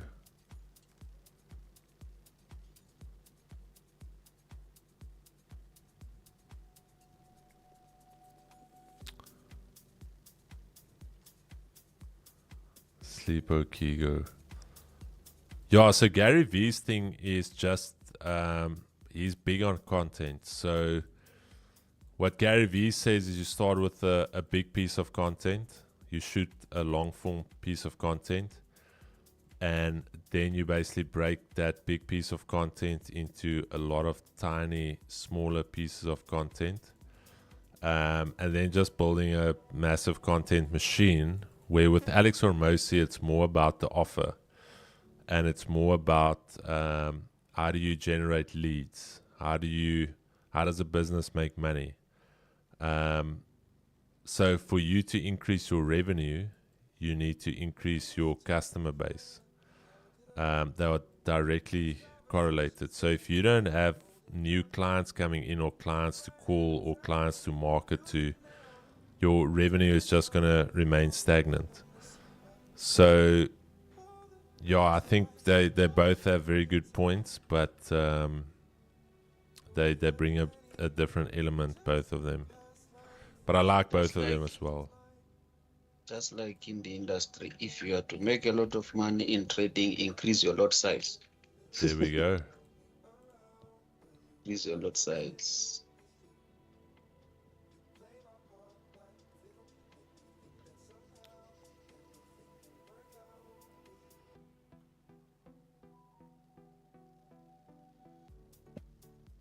Who is the founder of school? I know Iman Gatsi invested into school. But I don't think it's Alex Hormosa. It's Sam Ovens and Daniel Kang.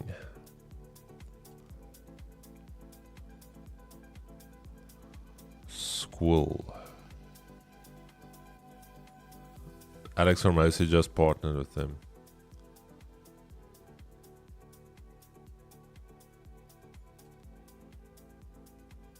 Lessons from school founder.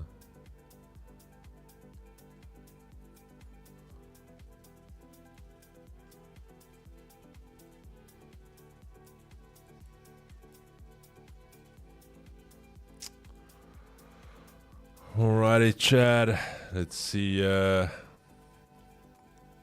Dollar index currently rejecting that daily flip level.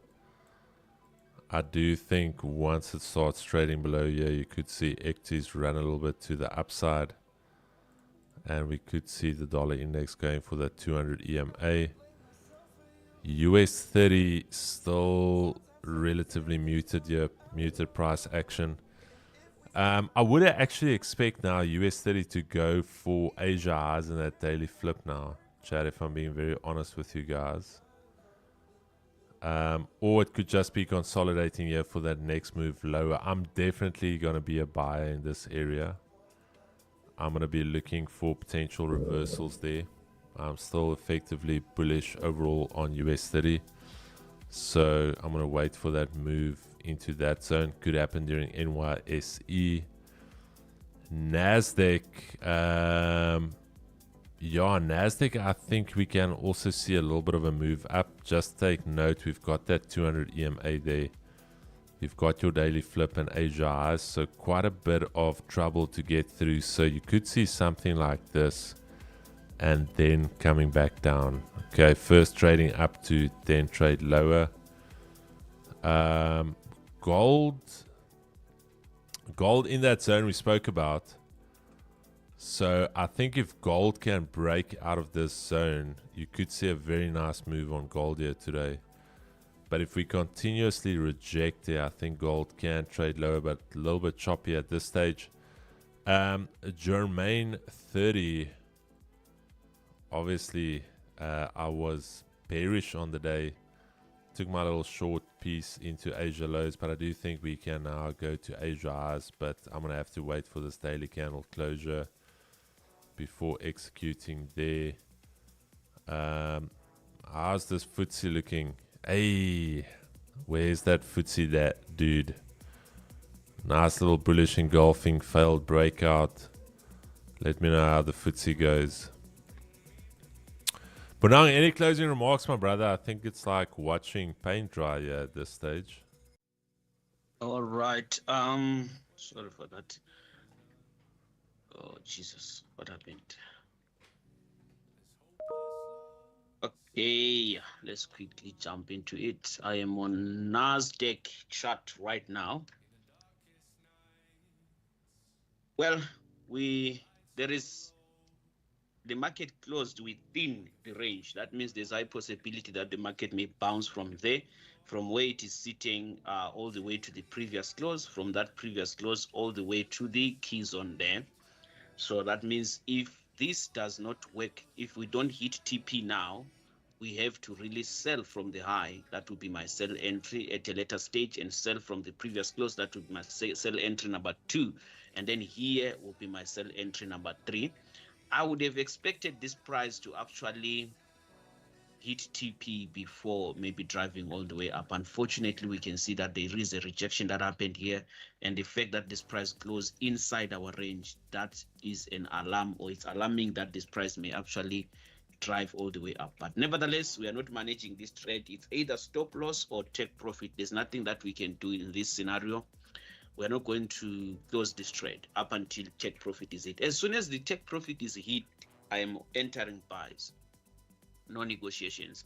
23,353.10. As soon as we reach that price, then I'm buying, and my buy is just going to be targeting all time that high there for the day, which is 23,564. There's a high possibility that this price may drive from this range all the way to the upper range. But let's see how this market is going to behave and move, like just hoping for a TP before going upward. So basically that's how I am, still holding onto my trade, not closing half, not doing anything there. Then jumping into US30. Well, US30 is currently at the right position or moving smoothly, though it's a bit slow. US30 broke the key zone, which is the low for the day, nevertheless, and then we see the market closing below, almost 3 hours of trading below that zone. That means there's high possibility that indeed we may decline all the way to the TP there. So we are going to still hold onto this trade, no management as well. We are holding it up until TP or stop loss. This is basically what we are going to be doing here. And then there shall be an update during New York opening session. Let it run. No trade on gold, nothing at all. Thank you so much. Thank you, my brother. Chad, that is the session. Still relatively muted. No data this morning. Data is coming this afternoon. I think things are going to start eating up to the end of the week. Is it not? Why does my weekly... Let me just check here. Did we have data? No. Yo, so it's a very light week. Tomorrow's very light. Thursday... Yeah, Thursday we've got GDP, and then Friday, yeah, it's a relatively light. Okay, Friday there's a lot of data coming out. CPI. Damn, Friday's going to be very, very busy, Chad. But you've got myself and Bonang later this afternoon. Kigo is feeling a little bit ill overnight, so send him a message, check if he's all right. So myself and Bonang later on this afternoon. I think it's going to be a goodie. Bonang, thanks so much, my brother. Yes, sir. Salute. May the volume be in your favor, Chad. Amen. Same with you guys. May the volume be in your favor and slip your TPs. But we will see you guys in a little bit. Peace and love. Cheers. Thank you.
Time stopped and I hid from infinity. Sounds like fade away, making the insanity. It feels like my tongue's awake, but deep inside I'm scared to break out. Cause every day it's fight for future, and I'm afraid to lose, cause I'm a loser. If I could fly away to a place where my soul, I would destroy these walls that were not my own. They said it made me go, give me the shivers. I wonder where's my home, cause I'm a sinner.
Just wanna